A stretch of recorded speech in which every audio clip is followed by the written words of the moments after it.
Hello সবাই, আজকে আমি আপনাদের সঙ্গে শেয়ার করব ছোট আলুর একটি চটপটে রেসিপি। খুবই সহজ আর খুবই সহজ একটি রেসিপি। এখানে আমি ছোট আলু নিয়েছি, ভালো করে ধুয়ে নিয়েছি, জল দিয়ে ভালো করে বয়েল করে নেব। অন্যদিকে একটি মিক্সার গ্রাইন্ডার, ধনেপাতা, কাঁচা লঙ্কা, চাট মশলা, টক দই আর গোলমরিচের পাউডার দিয়ে পেস্ট বানিয়ে নিলাম। আলু সিদ্ধ হয়ে গেছে, এবার এই আলুকে এইভাবে একটি শেপ দিয়ে নিলাম।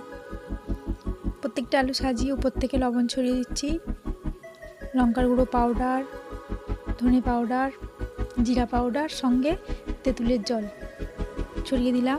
আর যে পেস্টটা বানিয়েছিলাম সেটি এইভাবে প্রত্যেকটিতে দিয়ে দিলাম। প্রত্যেকে 1 চামচ মতো তেল দিলাম, ভিনেগারও দিলাম 2 চিপি মতো। এটি আমি মাইক্রোওয়েভ ওভেনে 5-10 মিনিট কুক করেছি। আপনারা চাইলে রুটি সেঁকার তাওয়াতে করতে পারেন। আমার চ্যানেল সাবস্ক্রাইব করবেন।